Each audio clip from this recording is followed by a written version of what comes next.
ce matin Gwénolé Délec, qui est un collègue de l'Université de Brest, donc du territoire breton, et qui, moi personnellement, grâce à la FHU, je vous rencontre, sur des thématiques qui, effectivement, nous aussi en psychologie, peuvent nous intéresser, notamment toutes les personnes qui travaillent sur le codage vidéo, par exemple, ou pour les plus anciens d'entre nous, on l'a fait avec le magnétoscope, arrêt sur image, et pendant des heures et des heures.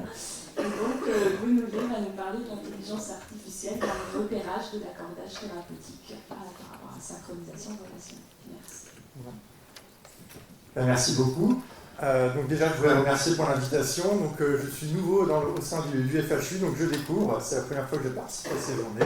C'est un vrai plaisir. Alors, vous verrez que sur la thématique des TND, je ne suis pas un expert. J'espère le devenir progressivement. Donc, mais je vais vous parler donc, essentiellement d'un projet de recherche, le projet TEDIA, qui vient d'être accepté par l'ANR. Donc, c'est un projet qui implique 3 partenaires du FHU exact. Et donc la thématique, c'est la thérapie d'échange et de développement pour l'autisme assistée par intelligence artificielle. D'où la thématique de cette présentation. Alors c'est un projet qui va démarrer en pratique en février prochain et qui va durer 4 ans.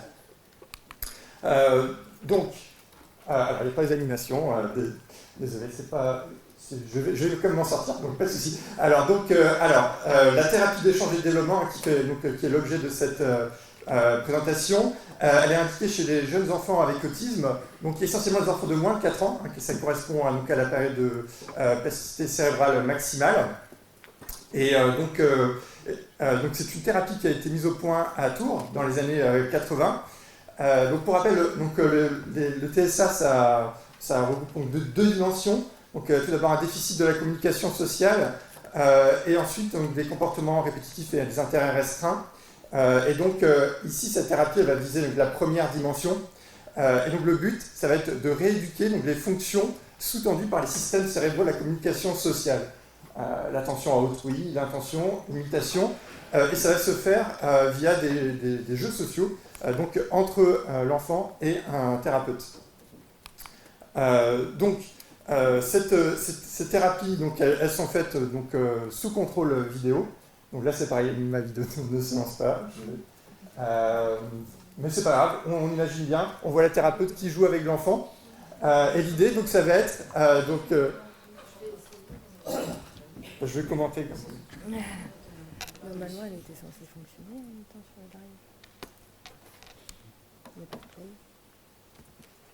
Donc l'idée, c'est d'être un peu d'essayer de provoquer, d'attirer l'attention de l'enfant, faire en sorte que l'enfant la regarde, limite.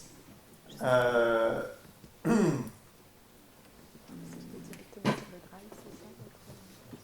sur le drive, ça devait fonctionner. J'ai pas pu play en fait. Bon, c'est pas grave, c'est la seule vidéo que j'avais à montrer. Pour le reste, tout va bien. Vous pouvez la trouver sur YouTube. C'est là que je l'ai trouvée d'ailleurs, donc n'hésitez pas à aller la regarder. Donc toutes ces thérapies, elles sont sous contrôle vidéo pour que finalement les thérapeutes puissent suivre l'évolution de l'enfant au cours du temps. Donc nous, on va pouvoir exploiter finalement tous ces enregistrements vidéo pour aller extraire de l'information qui pourra aider le thérapeute. Et typiquement, qu'est-ce qui nous intéresse? Ça va être de repérer quand l'enfant est prêt à interagir avec le thérapeute. Quand est-ce que le thérapeute a intérêt à essayer de provoquer cette synchronisation relationnelle. L'idée, c'est qu'on ne va pas solliciter l'enfant en permanence, on va essayer de solliciter au moment le plus opportun. Et donc, nous, ce que l'on va faire, c'est qu'on va utiliser l'intelligence artificielle pour repérer ces signes avant-coureurs. Alors, l'idée, c'est pas d'avoir une IA qui fait bip bip quand l'enfant est prêt à interagir, c'est plutôt d'essayer de repérer ces signes avant-coureurs et d'en informer les thérapeutes pour qu'ils sachent les repérer plus efficacement, surtout, on imagine, pour des nouveaux thérapeutes. Le but, ça va être de maximiser le nombre de synchronisations au cours de la session, parce que l'on sait que les thérapeutes le savent, plus l'enfant va synchroniser, et plus les synchronisations seront longues, plus la thérapie aura de chances de fonctionner. Alors, ce projet, donc, il fait intervenir ses différents partenaires. Donc, sur la droite, c'est des noms que vous connaissez certainement. Je ne vais pas les présenter. Et sur la gauche, on est donc les petits nouveaux. Olateam, qui sont donc spécialistes dans l'intelligence artificielle. Donc, comme on est nouveau, je vais vous présenter rapidement le laboratoire. Donc, c'est un laboratoire INSERM qui est basé à Brest, qui a plusieurs tutelles. Donc, on a des locaux au sein de la faculté de médecine, au sein de l'IMT Atlantique, une école d'ingénieurs, et sur les 2 sites hospitaliers. Donc on a plusieurs thématiques de recherche, hein. Les principales sont énumérées sur la droite, mais on a un objectif commun qui est de réutiliser les données de santé pour optimiser les soins. Donc c'est la réutilisation secondaire de données de santé. C'est la thématique centrale de tous nos projets. Donc c'est exactement ce que l'on va faire dans ce projet-là. Alors, petite définition rapide de l'intelligence artificielle. Donc l'intelligence artificielle, ça date des années 50. Et donc, je vais vous donner une définition que j'aime bien de l'un des pionniers de cette thématique de recherche. Donc, l'IA, c'est finalement la construction de programmes informatiques qui s'adonnent à des tâches qui sont pour l'instant accomplies de manière plus satisfaisante par des êtres humains. Donc, c'est une définition qui est évolutive. Hein. Plus l'IA fonctionne, plus on en attend. Alors, il y a eu quelques évolutions majeures. Donc, je vais vous parler notamment de machine learning ou apprentissage automatique. Et plus récemment, depuis les années 2010, on parle de deep learning ou d'apprentissage profond, qui est simplement une version optimisée de l'évolution précédente. Alors, je ne vais pas vous donner de formule ou quoi que ce soit, mais le principe général est le suivant. Nous voulons entraîner un programme, une fonction paramétrique qui va prendre en entrée des données qui seront adaptées aux problèmes que l'on veut résoudre. Ça peut être des images, des vidéos. Dans notre cas, ça va être des vidéos, plus éventuellement des données contextuelles. On va aussi considérer des séries temporelles de vidéos, puisqu'on va s'intéresser à des séquences de sessions de thérapie. Et donc en sortie, on va avoir, ça peut être par exemple un diagnostic, un compte rendu. Dans notre cas, ça va être, est-ce que oui ou non, l'enfant va synchroniser. Donc cette fonction, elle a des paramètres, et donc il va falloir les optimiser pour que ça résolve effectivement la tâche qui nous intéresse. Donc pour cela, on a besoin d'une base de données. Ça va être un des points centraux du projet TEDIA. Et donc dans cette base de données, on aura des exemples avec des données d'entrée et la sortie désirée pour ces données d'entrée. On va, tout au long de l'entraînement de cette fonction paramétrique, on va comparer la sortie souhaitée avec la sortie effectivement produite par ce programme, et on va progressivement corriger, mettre à jour les paramètres pour se rapprocher progressivement de la sortie désirée. Un des points importants aussi pour le projet TEDIA, ça va être de pouvoir interpréter ce que fait cette fonction ou ce programme. On va notamment pouvoir aller voir quelles sont les zones de l'image, les moments de la vidéo qui sont considérés par la fonction pour faire sa prédiction. Et ce qui va nous permettre d'aller, c'est ça qui va nous aider pour dire au thérapeute qu'est-ce qu'il faut regarder lors de la thérapie. Alors rapidement, l'apprentissage profond, c'est la même chose, simplement on a des fonctions plus complexes qui s'enchaînent, donc l'entraînement est plus compliqué, ça donne des meilleurs résultats, mais le principe est tout à fait le même. Alors pourquoi je vous montre des images d'yeux très rapidement, c'est que moi, au sein du LATIM, ma thématique de recherche principale, c'est l'ophtalmologie, donc je vais très rapidement vous montrer 2 exemples d'applications qui sont finalement proches en termes méthodologiques de ce que je veux faire dans ce projet-là. Alors, à partir d'images ou de vidéos, j'ai développé plusieurs IA pour l'aide diagnostic et l'aide à la chirurgie. Pendant très longtemps, j'ai notamment travaillé sur des outils qui prennent en entrée une photographie de la rétine et qui produisent un diagnostic automatique. J'avais notamment développé lors d'un postdoctorat la première IA qui a été autorisée par la FDA, donc la Food and Drug Administration aux États-Unis, à fournir un diagnostic automatique de manière autonome. Et vous voyez, donc l'IA a été développée en 2009 et finalement elle a été mise sur le marché qu'en 2018. Donc c'est pour montrer que ça prend pas mal de temps avant de se mettre en œuvre. En France, on a aussi développé des solutions similaires qui sont avec des fonctionnalités plus avancées. On a élargi le spectre de l'IA, on détecte beaucoup plus de pathologies et c'est des IA qui ont été validées par plein d'instances internationales. Donc ça fonctionne bien. Un autre projet qui se rapproche du projet TEDIA, c'est un projet sur lequel on travaille actuellement, qui vise à développer une IA prédictive. C'est-à-dire, à partir d'un examen au tenté, on va essayer de savoir si, dans 1 an plus tard, le patient va développer une complication. Donc, on a mis en œuvre une étude multicentrique avec une dizaine d'hôpitaux en France. On a suivi le patient pendant 1 an et on développe une IA qui prend en entrée donc, ces données, ces images multimodales et qui, en sortie, nous dit si, oui ou non, le patient a développé une complication 1 an plus tard. Donc avec ces outils d'interprétation, on peut rechercher quels sont les signes qu'il faut rechercher dans les images pour l'indiquer au médecin. Et puis l'objectif, ça va être de publier des recommandations, ça ne va pas de faire une IA qui fait bibi, encore une fois. Donc voilà, une dernière application qui se rapproche encore plus du projet TEDIA, c'est une application en aide à la chirurgie. L'idée, ça va être, donc on s'intéresse à la chirurgie de la cataracte, qui est la chirurgie la plus pratiquée au monde. Alors, désolé pour l'aspect gore, ça choque quand même le monde. Donc l'idée c'est qu'on regarde la vidéo en sortie du microscope chirurgical, celle que regarde le chirurgien, et on essaye de prédire l'apparition d'un événement indésirable quelques secondes plus tard. Donc là c'est comme dans TEDIA, mais on ne veut pas chercher quelque chose de désirable et quelque chose d'indésirable, mais le principe est tout à fait le même. On va encore développer une IA prédictive et on va rechercher finalement quels sont les signes avant-coureurs que le chirurgien doit regarder pour adapter finalement sa chirurgie. Voilà, donc au sein de l'équipe, on a une expertise en analyse de vidéos et en IA prédictive. Par contre, l'applicatif est très concurrentiel. Donc là, on a une vingtaine, on va dire, de concurrents qui font la même chose, en tout cas pour les premiers outils que j'ai présentés. Par contre, sur les TSA, j'en parlerai un peu sur l'applicatif. Il y a quelques applications qui sortent, mais par contre, il y en a quand même beaucoup moins. On est à facteur 10, on va dire, sur le nombre d'applications que j'ai trouvé. Peut-être que vous m'en donnerez plus par la suite. Par contre, les données sont très abondantes. On a évidemment de l'expertise au sein du FHU. Voilà, d'où la rencontre et ma venue aujourd'hui.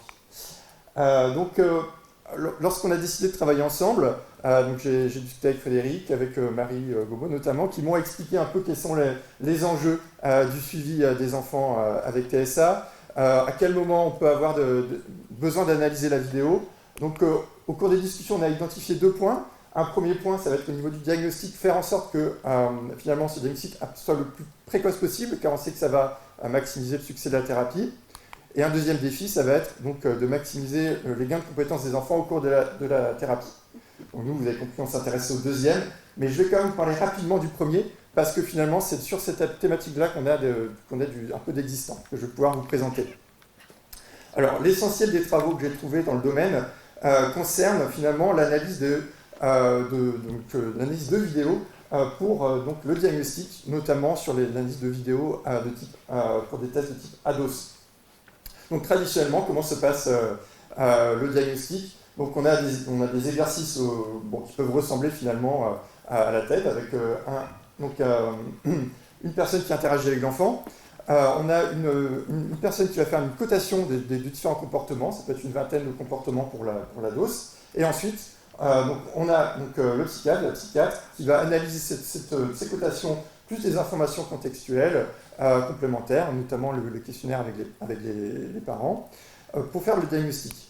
Alors, qu'est-ce qui existe en termes d'IA dans ce domaine-là? On a tout d'abord des premiers travaux qui visent à s'attaquer à la deuxième partie, et notamment à essayer de réduire le nombre de comportements qu'il est nécessaire de coter pour faire ce diagnostic. Donc ça date de 2012. Ensuite, pour la première partie, qui est peut-être plus complexe en termes d'IA, les premiers travaux datent de 2016, mais ils ne visent pas à analyser la vidéo directement, ils visent plutôt à remplacer la vidéo par des caméras de profondeur, par la pose de capteurs, etc. Et concernant l'analyse réellement de vidéo, les travaux datent plutôt de 2021. J'en dirai un petit mot tout à l'heure. On a aussi des travaux sur l'analyse de la voix, du discours, mais ça sort de mon domaine de compétences.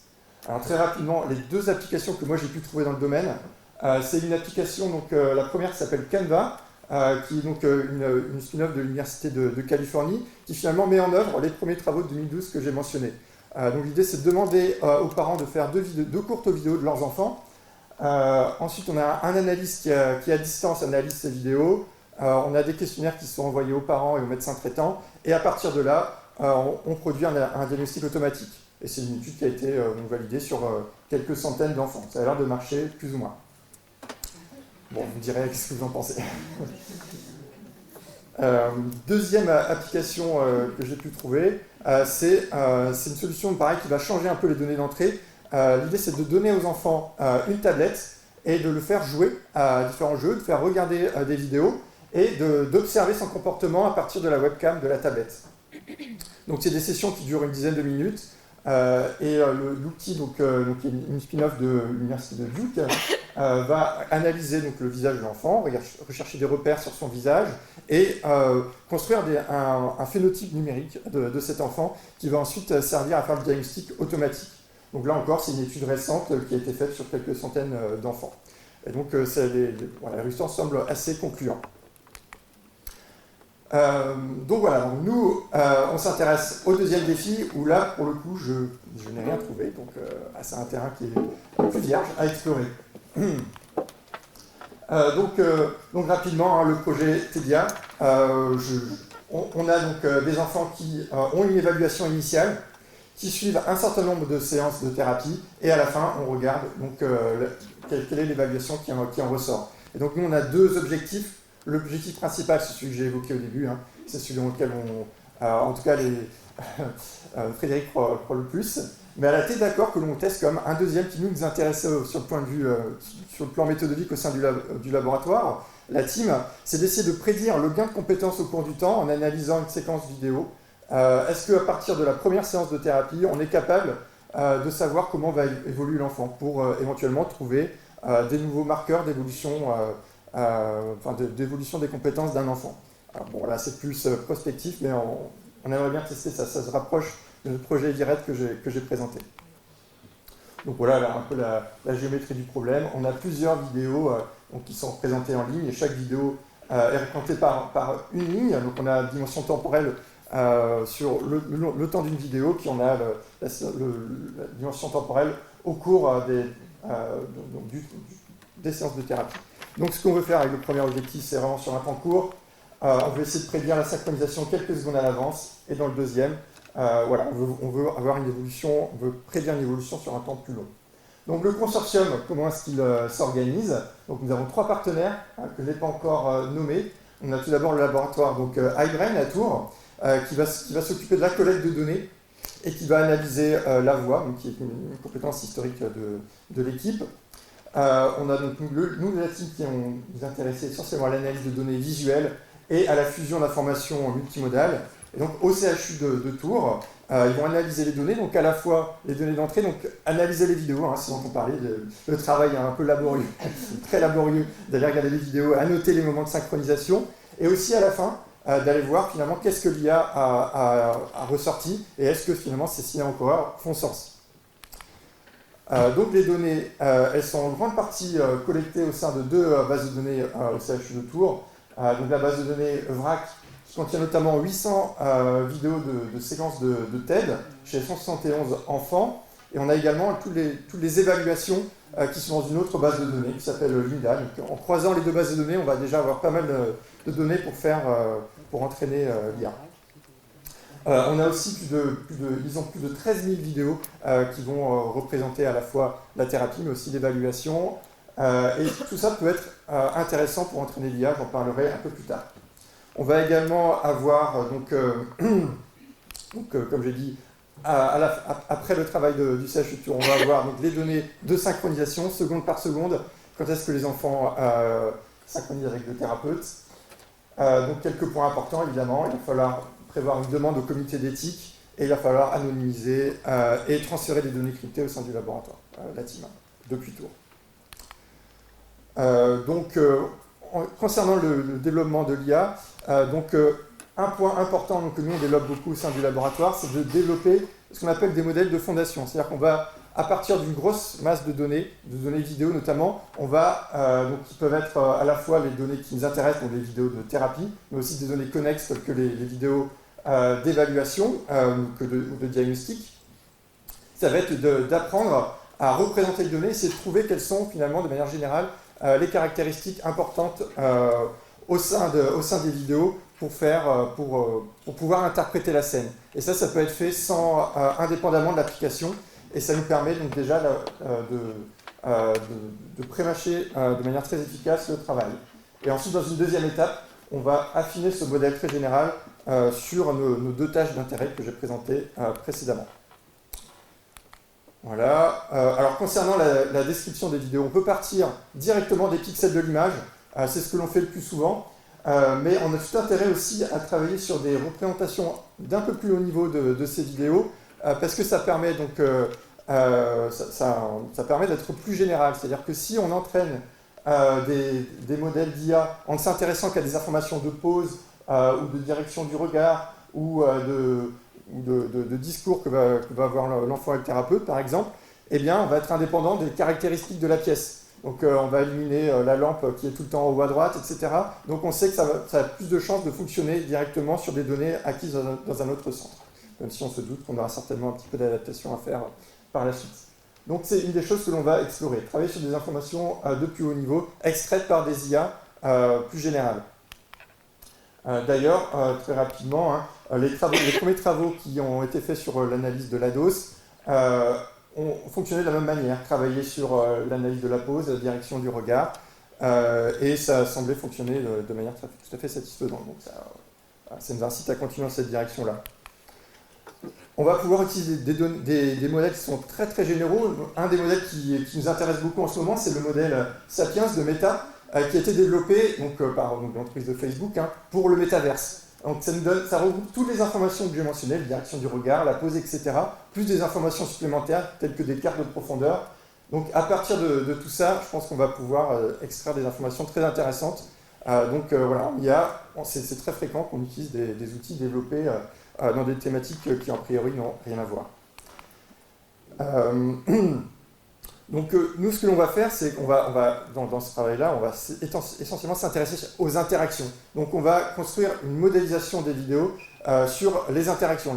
Comment est-ce que l'interaction entre la pose des deux protagonistes, leur regard, leur discours, leur voix, etc., au cours du temps, et c'est essentiellement ça que l'on va... c'est comme ça que l'on va représenter les vidéos a priori. Après, évidemment, il y a les élèves de la recherche qui font que peut-être qu'on changera de fusil d'épaule. Et on va aussi donc, beaucoup s'intéresser sur l'évolution d'une vidéo à l'autre. C'est une autre des spécialités de l'équipe. On a notamment sorti un brevet sur la thématique l'année dernière.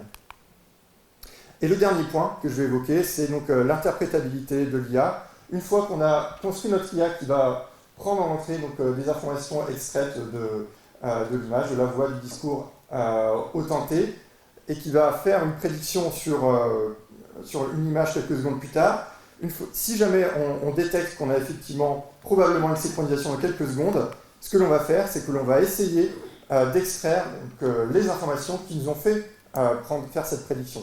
Et ensuite, c'est ça que l'on aimerait montrer dans un viewer, aux spécialistes de TSA, pour qu'ils puissent nous dire, ben oui, finalement, ça, c'est quelque chose que je regarde, sans forcément l'expliciter, par exemple. Et donc c'est ça qu'on aimerait mettre dans les recommandations pour les thérapeutes. Voilà, donc pour conclure, dans ce projet-là, on va essayer de viser deux objectifs différents qui ont donc comme objectif donc une plus grande efficacité de la thérapie. Donc le premier objectif qui va viser de manière plus explicite à maximiser le nombre de synchronisations, eh bien on y croit, on pense qu'on a de bonnes chances de réussir à y arriver. Le deuxième, plus incertain, on essaie de voir est-ce qu'au-delà du nombre de synchronisations et de leur quantité, on ne peut pas essayer de trouver d'autres indicateurs qui permettraient peut-être d'adapter éventuellement à terme, si ça marche bien, les séquences de jeux qui sont proposées aux enfants. Voilà. Donc, qu'est-ce que je peux dire? Quels sont les avantages de l'IA pour cette application? Bien, un avantage qui est évident, c'est qu'on va pouvoir absorber, entre guillemets, en quelques heures, des années de vidéos enregistrées au sein d'un service. On n'imagine pas qu'un humain puisse faire ça. Un des intérêts de ce que l'on va mettre en avant, donc des IA prédictives avec des aspects d'interprétabilité, c'est qu'on va pouvoir extraire des connaissances et extraire des signes précurseurs, peut-être insoupçonnés ou en tout cas non explicités, comme je le disais précédemment. Je vais terminer sur un point, donc sur l'utilisation de l'IA, j'ai déjà dit, l'idée c'est pas d'avoir une IA qui va tirer le bras du thérapeute pour lui dire quand est-ce qu'il faut agir, c'est vraiment d'extraire de l'information, donc avoir une IA qui soit interprétable et si possible explicable, qu'on puisse vraiment en tirer des règles directement, c'est vraiment quelque chose qui serait très utile pour disséminer la connaissance, et notamment permettre à des nouveaux thérapeutes dans des nouveaux centres de tirer profit de l'expérience de Tours. Voilà.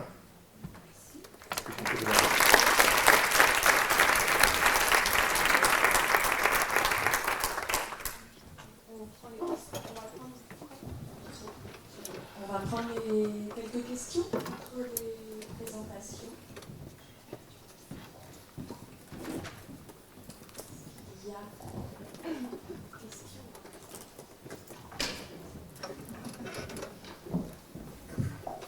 Je lance. Bon, on démarre fort, hein. C'est super, vraiment, merci beaucoup, Bénévé, c'était passionnant, c'était très pédagogique, parce que quand même, moi je commence à comprendre les choses. Il y a, et on voit tout le champ que ça ouvre, et on voit la rapidité à laquelle ça va, notamment dans les publications, hein, dans ce qui était mis au niveau des Américains. J'avais une question justement par rapport à ces aspects de vidéo, en termes de synchronisation sur les aspects thérapeutiques. Donc, dans ce que tu disais, il n'y a rien encore dans la littérature sur ce côté justement vidéo dynamique. Sur le plan, là pour l'instant, tu n'avais rien. J'ai rien trouvé.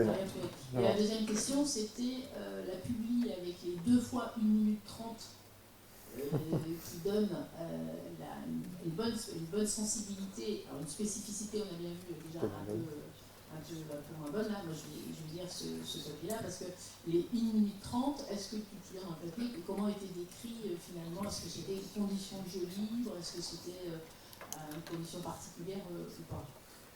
Alors, déjà, c'est 1 minute 30 à 5 minutes, donc ça peut être un petit peu plus long, ça reste court quand même. Alors, ce que j'ai vu, c'est que les parents reçoivent des instructions précises sur. Donc, il y a un petit scénario à suivre. Il y a des instructions aussi sur les conditions d'éclairage, de prise d'image, etc. Mais oui, il y a un petit scénario à suivre qui n'est pas détaillé dans l'article, ou alors je ne l'ai pas identifié. Oui, voilà. Effectivement, donc quand je disais, les travaux initiaux de cette équipe visaient à simplifier la dose, réduire le nombre d'exercices, de comportements, etc. Donc on imagine bien qu'effectivement c'est ce qu'ils ont essayé de faire.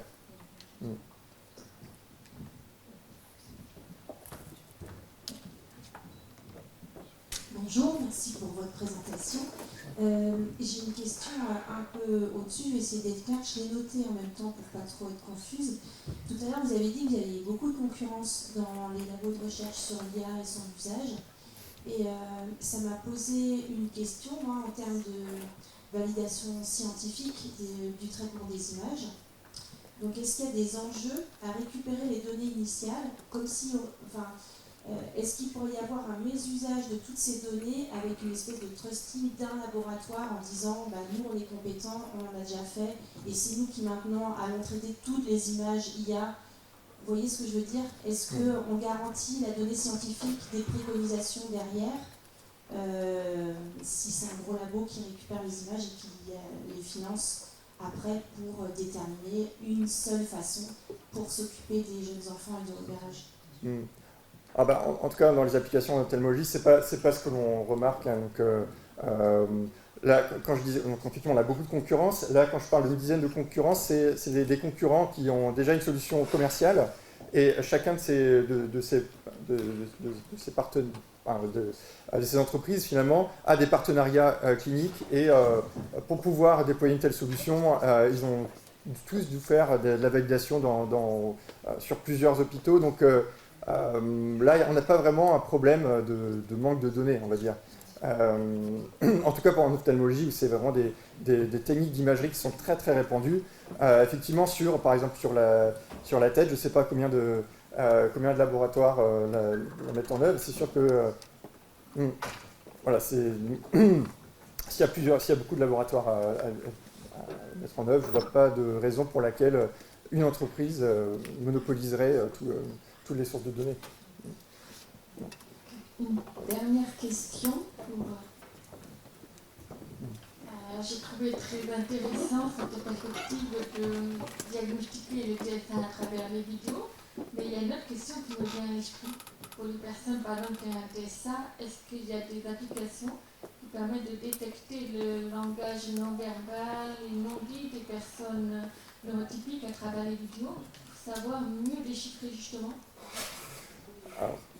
Alors bon, j'ai pas la réponse, mais... C'est une très très bonne question. Finalement, l'IA qui aiderait la personne autiste à mieux interagir avec la personne normotypique, c'est ça la question. C'est pour aider finalement la personne autiste à décoder la personne normotypique. Et j'ai pas connaissance non plus de ça. Si, ça me revient. J'ai effectivement vu une application comme celle-là qui met un petit smiley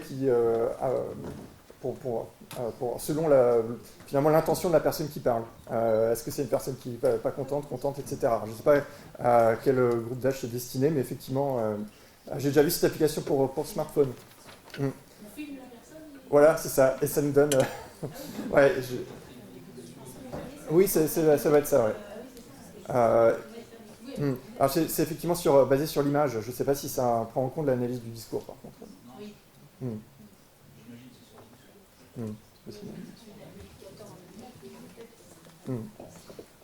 J'ai pas les références, il faut que je retrouve. On vend maintenant des petits gadgets qui permettent à la personne de montrer de quelle humeur elle est. Alors ça y a sourire, ça a un sourire, ça a un morphologie. Donc là, je sais savoir. Voilà. Oui, tout à fait. Alors, il y a une dernière question d'un collègue. Alors, je fais signe, mais bon, je vais passer le micro. Le temps qu'on installe le suivant. Juste vous dire de bien poser les questions dans le micro parce que notre collègue fait un enregistrement et sinon nous n'avons pas les échanges, ce qui est un petit peu dommage. Donc, est-ce que tu... Voilà. Alors ça va être très rapide, c'est plutôt un commentaire. Kevin Raja, chargé de recherche en psychologie sociale, environnementale, donc rien à voir avec le CSA, etc. Mais je m'intéresse à la synchronie interactionnelle non verbale et je suis en train de lancer une thèse exactement sur ce sujet. Je serais ravi qu'on en parle et qu'on puisse C'est noté. C'est vraiment la même chose qu'on fait. On travaille sur la prosodie, etc. Et sur l'automatisation des cotations. Parfait, bon. On discutera tout à l'heure. Merci. Je pense qu'on arrivera à vous faire rencontrer. Merci. Merci.